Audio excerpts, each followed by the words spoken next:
كنت جاسوس؟ تعال تعال.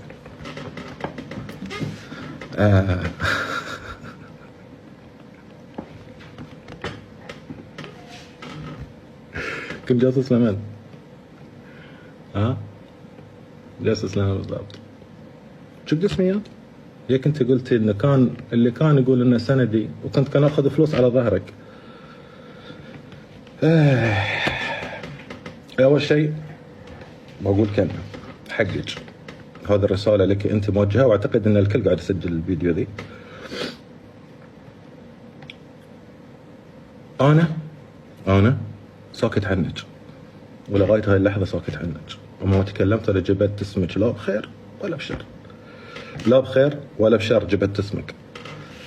اللي تقولين عنه خاين وكان يبيع اخبارك يا بابارازي، زين، مو بمحمد ترك، ترى اللي حولك العائله مالتك اولهم اختك.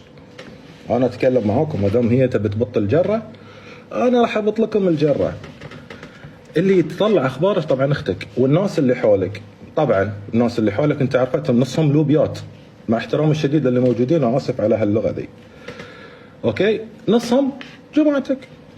انا عمي توفي المسيحين على وجهك وما نزلت، ابوي دخل المستشفى وكان راح يموت وما نزلت، بنتي تخرجت وما نزلت، عيالي واضحهم كان ما يعلم فيه الا رب العالمين وما نزلت. ما قعدت علشان عيونك بس، ترى انا قعدت علشان بنتين ما لهم ذنب، يلي اصلا انت ما تدرين عنهم، يلي حطتهم في كازة عند خالتك وقاعد انت في طنجة، والكل يدري ذا الكلام. اتينهم في الشهر مرة، وتين الحين بناتي. اي بنات اللي تتكلمين عنهم؟ بناتك اللي حرمتي ابوهم منهم سنة ونص. اي دين، اي مذهب، اي قانون، اي رسالة دي اللي تبي توجهينها انت؟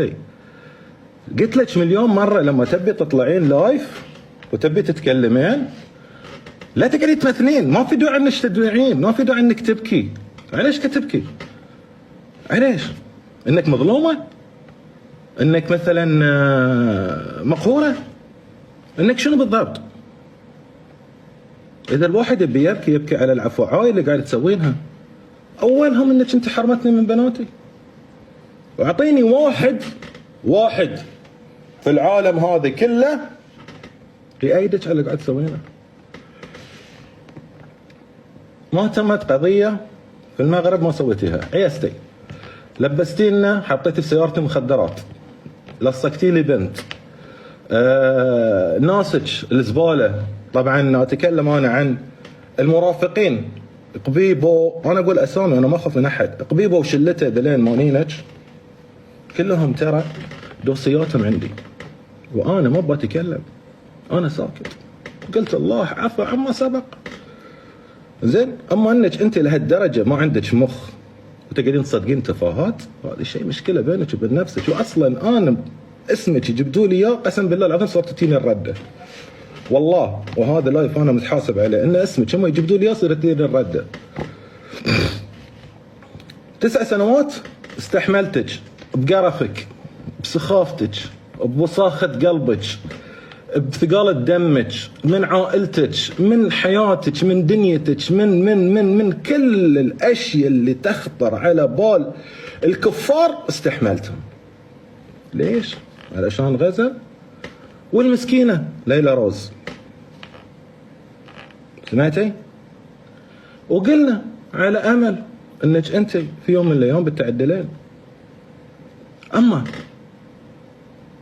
مو بمحمد اللي يروح يطلع اخبارك ولا يروح يبيع اخبارك. ابيع اخبارك على شنو؟ ايش عندك انت لا ابيع اخبارك مثلا؟ يلا تعالي قولي لي شنو الاخبار اللي انا ببيعها عليك مثلا؟ يلا شنو بقول؟ والله كايا طالعه رايحه حفله؟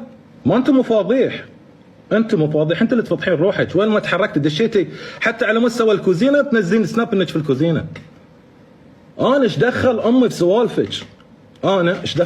سوالفك؟ ايش ببيع اخبارك لمن؟ لا ما ادري ايش اساميهم، ديره فيها قانون، هو القانون، هو يعرف شنو قاعد يسوي. انا ليش ارتفض نقدك، ليش ما ارتفض نقدك؟ كنت واقف معاك بخيرك وبشرك، بخيرك وبشرك، وعائلتك، مو بعائلتك طبعا، امك وابوك واختك خواتك ذلين والزبل الباقيين اللي لا، انا اتكلم عن عائلتك الثانيه، جدتك وخالاتك وعمومك وذلين اللي كلهم يعرفون هذا الرجال اللي قدامك شنو سوالك انت، ولا انت اصلا مين يعرفك؟ كم مره في حياتك انت طحتي؟ كم مرة في حياتك من كثر المشاكل اللي انت ما انت براضية كنت تسكتين الناس كرهتك وكرهتني معاك؟